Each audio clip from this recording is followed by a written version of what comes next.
Assalamualaikum dan salam sejahtera. Anda sedang menonton Cerita di Sebalik Berita. Saya Luqman Haris. Seperti biasa, kita ingin menyingkap kisah di sebalik segala berita yang kami bawakan kepada anda. Setiap hari sepanjang hari di Astro Awani, sama ada menerusi buletin Awani yang anda saksikan beberapa kali sehari, maupun Awani 745, maupun segala artikel berita yang anda baca di laman web kami di astroawani.com. Baik, antara yang mendominasi berita sejak beberapa minggu lepas sudah tentu adalah perjuangan yang berterusan kita melawan COVID-19. Sungguh pun beberapa minggu lepas kita menyaksikan tren menurun kes baru harian.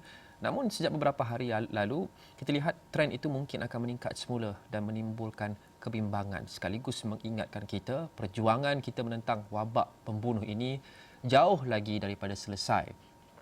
Antara yang kami sentiasa siarkan adalah penularan semula wabak ini khasnya di beberapa kluster termasuk di utara negara seperti di Kedah dan juga di Perlis dan kawasan-kawasan PKPD pentadbiran ataupun TEMCO dilaksanakan. Tetapi cerita mahu mengupas di sebalik itu. Kawasan-kawasan di Kedah yang sudah pun menyaksikan beberapa TEMCO ataupun PKPD pentadbiran dilaksanakan, apa maksudnya, apa signifikannya kepada nasib penduduk setempat di sana, di sebalik segala laporan berita berkenaan dengan TEMCO ini, bagaimana keadaan mereka. Kita mahu melintas langsung sekarang bersama Wakil Astro Awani Kedah yang tidak asing lagi kepada cerita, Saudara Abdul Hadi Awang yang berada di kepala batas, iaitu di sempadan antara Kubang Pasu dan juga Kota Star.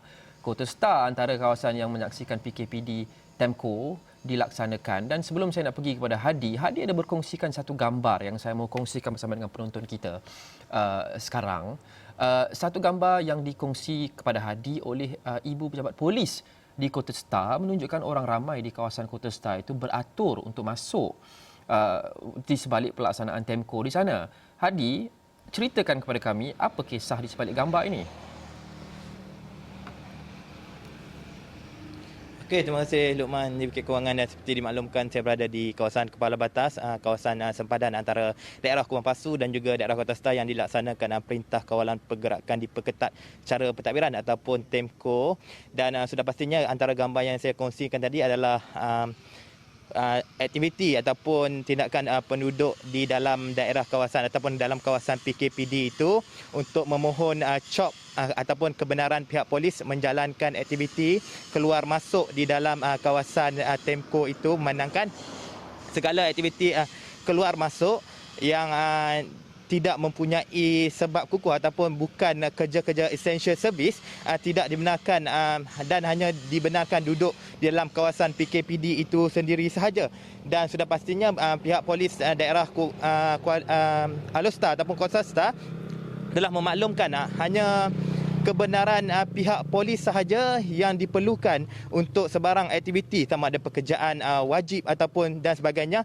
Diperlukan kebenaran oleh IPD Kota Star itu sendiri, memandangkan itu kuasanya yang terletak pada pihak berwajib terbabit, dan sebarang aktiviti sama ada perniagaan berasaskan penghantaran bekalan makanan dan sebagainya COD di dalam kawasan TEMCO itu sendiri sudah pasti memerlukan kebenaran pihak polis IPD Kota Star. Dan seperti kita, tugas-tugas media juga sebelum memasuki sekatan jalan raya harus menunjukkan kad kebenaran ataupun kad perakuan media dan juga kebenaran bertugas oleh mana-mana stesen televisyen ataupun stesen akhbar sebelum dibenarkan memasuki kawasan TEMCO itu sendiri. Dan sudah pastinya ianya agak terhad, sebagai contoh, sekali sehari saja dibenarkan memasuki kawasan TEMCO itu bagi pihak media, dan hanya liputan-liputan penting terutama aktiviti turun padang oleh Exco mendapatkan reaksi, Exco mendapatkan visual seperti sekatan jalan raya sahaja yang dibenarkan memasuki kawasan terbabit. Dan sudah pastinya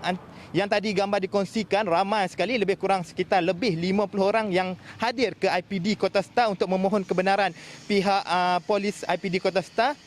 Pastinya mereka mempunyai sebab-sebab tersendiri terutama dalam menjalankan tugas, terutama mereka mendakwa memiliki kebenaran daripada majikan dan sebagainya untuk bekerja dalam TEMCO, dan tempat kerja mereka sudah pastinya berada di luar kawasan Kota Star itu sendiri.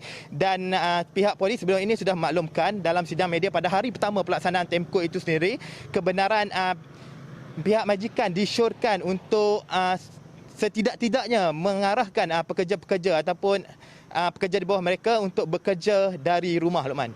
Okey. Adi, sejauh manakah ataupun berapa ramai antara penduduk di Kota Stark itu sebenarnya bergantung kepada kebolehan mereka keluar daripada kawasan itu, sama ada untuk kerja ataupun mendapatkan bekalan-bekalan yang penting yang tidak boleh didapati di kawasan itu.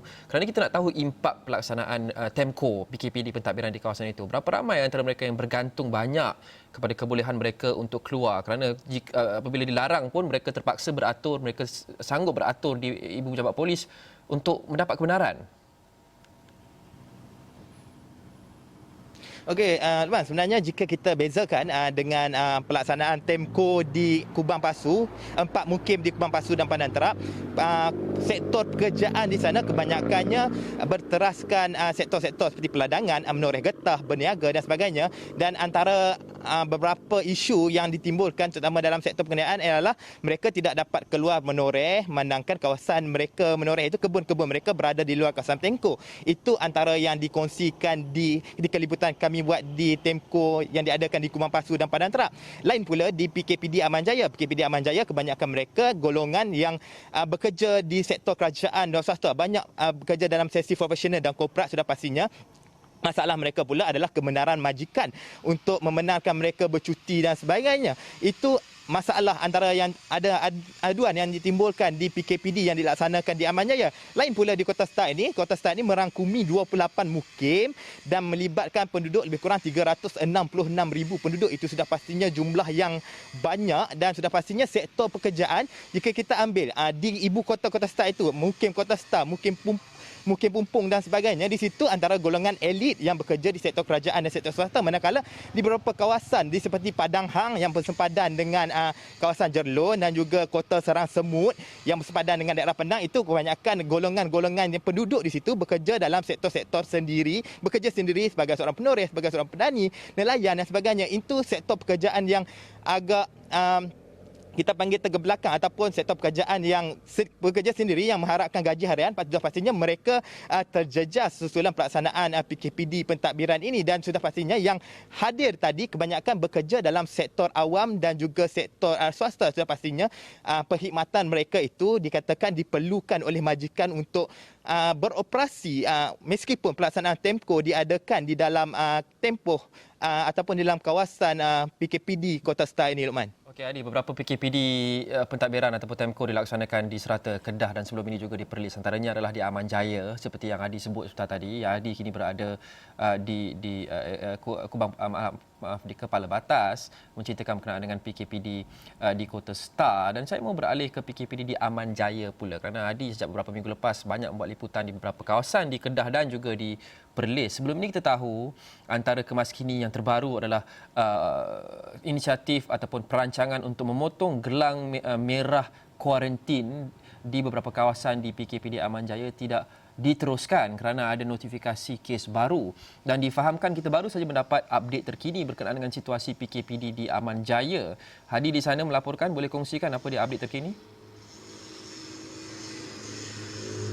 Okey, sebenarnya Luqman, hari ini perancangan kami sudah pastinya pagi tadi seawal jam 8.30 pagi datang ke kawasan PKPD Aman Jaya di beberapa zon di situ, 3 zon, zon Kenanga, zon Mawar dan juga zon Meluk, untuk mendapatkan reaksi orang ramai, manangkan dikabarkan hari ini hari terakhir perintah TEMCO dilaksanakan di ketiga-tiga zon tersebut. Namun malangnya ketika sampai di sana jam 9.15 pagi, kami mendapat makluman daripada pejabat kesihatan daerah Kuala Muda memaklumkan bahawa hanya pelaksanaan memotong gelang merah jambu ataupun memotong gelang selesai menjalani tempoh kuarantin hanya dilaksanakan di zon Kenanga saja dan tidak dilaksanakan di zon Melur dan zon Mawar, manangkan wujud satu notifikasi berkenaan kes aktif COVID-19 di kedua-dua zon terbabit. Dan sudah pastinya liputan kami akan buat di situ adalah berdasarkan di zon Kenanga sahaja. Namun kami tidak dibenarkan memasuki kawasan zon Kenanga itu sendiri, dan kebenaran hanya diberikan sebaik saja jam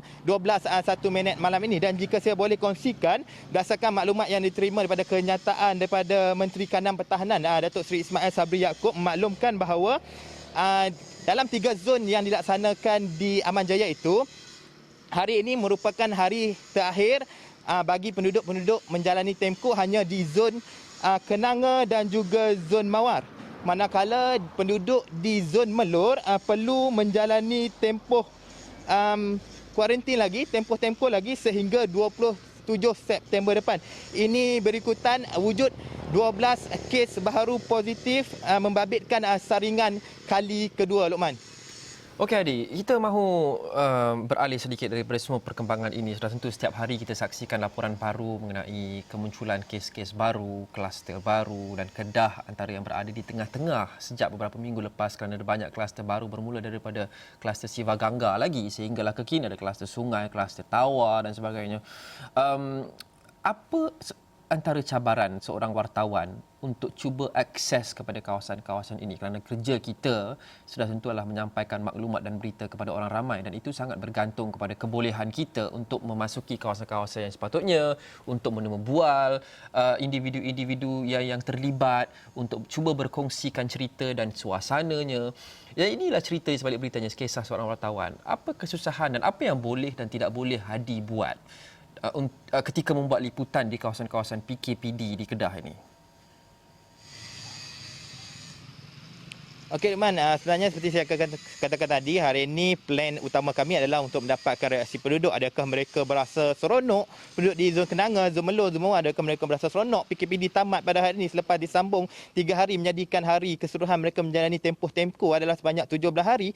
Namun selepas pemakluman terbabit, kawasan kami untuk membuat liputan itu semakin terhad memandangkan hari ini tidak seperti di Napoh. Jika kita recap sebalik ini Napoh, pada hari terakhir kami dibenarkan untuk memasuki membual beberapa penduduk yang sudah memotong gelang berwarna putih dan mengikuti proses memotong gelang putih itu dari segi serahan dokumen dan sebagainya sehingga gelang putih itu dimasukkan ke dalam bako sampah. Itu kami dapat membuat liputan dan agak mencabar di sini kali ini memandangkan ketiga-tiga zon itu masih mempunyai kes aktif dalam saringan kedua. Itu yang memungkinkan pihak berkuasa tidak membenarkan pihak media untuk masuk ke dalam kawasan-kawasan yang dilaksanakan tempoh. Namun inisiatif yang diambil oleh kebanyakan pengamal media di sini sudah pastinya ada yang berinteraksi dengan penduduk di dalam kawasan terbabit untuk mengambil sedikit visual dan sebagainya untuk digunakan, dan ada antara kami yang menggunakan duduk di sana macam kami tadi duduk di sana dari jam 8.30 pagi sehingga jam 4 petang. Mungkin penduduk dibenarkan keluar pada waktu petang, itu harapan kami. Namun harapan itu tinggal sia-sia memandangkan penduduk hari ini tidak dibenarkan meskipun telah memotong gelang pink di Zon Kenanga,